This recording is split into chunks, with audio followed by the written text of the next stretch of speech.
Back with you in my kitchen to show you how to make Pate Brisee, and we will follow this one with how to make pâte sucrée.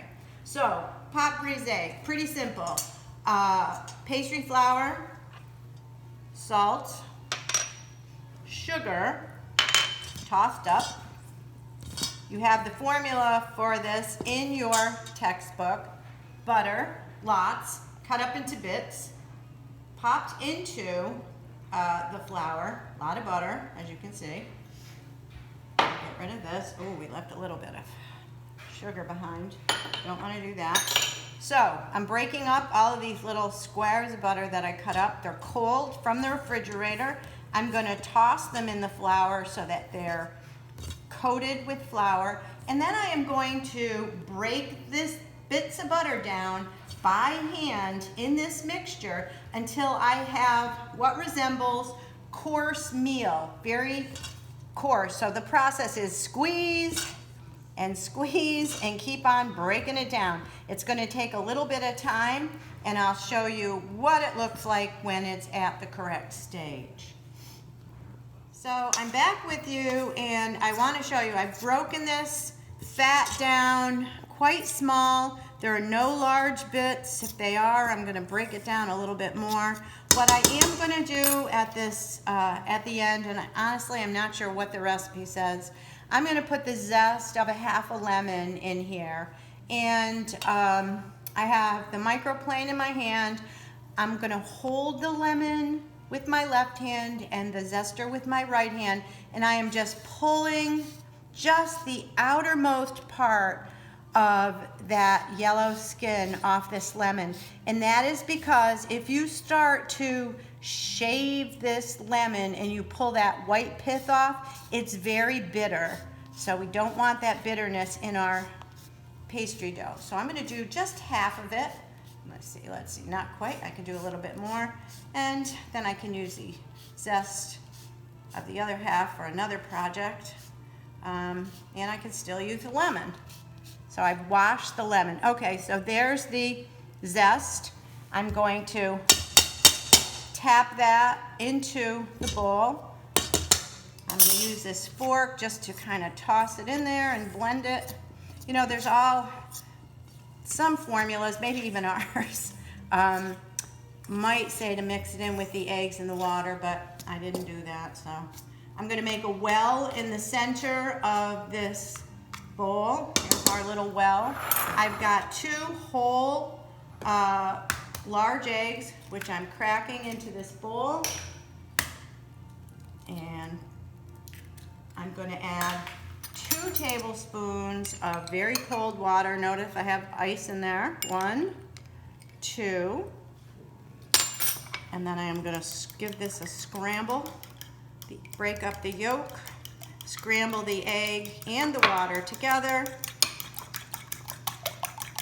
So now we've got flour, we've got salt, we have sugar, we have eggs, we have lemon zest, and we have ice water. A lot richer than 3-2-1 dough for certain. I'm going to add that to the well in the center, and then I'm going to pull the flour in with the fork and moisten all that flour. Start to toss it so that all of it gets moistened.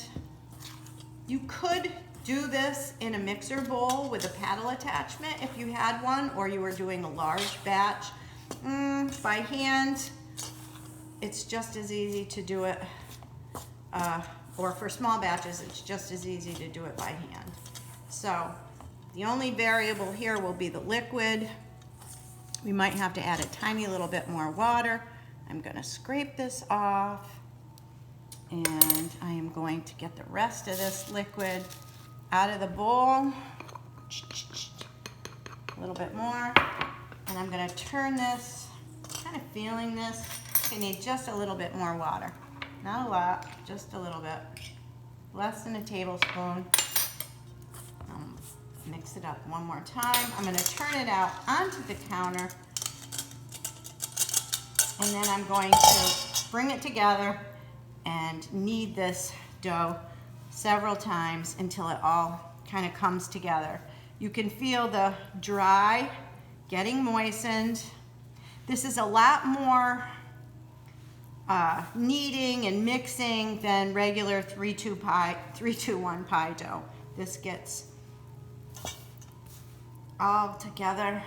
So what we end up with is a rich, flaky dough that we will use for tarts that are going to have raw fillings put in them. So I'm going to pull this together and just kind of flatten it, get the dough off my hands, pick up the dry bits from the bottom.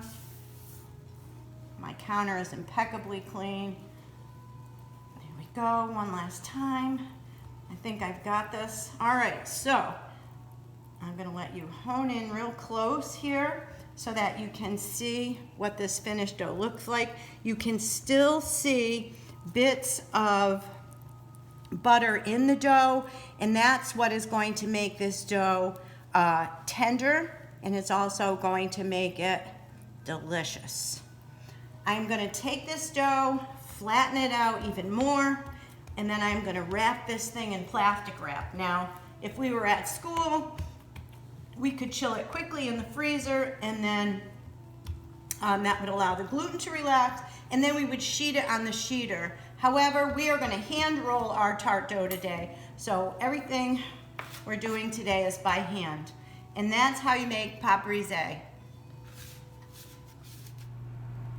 This is the Pate Brisee, flattened out, wrapped in a piece of plastic, and about to be stowed in the refrigerator so that we can chill it to roll it out later.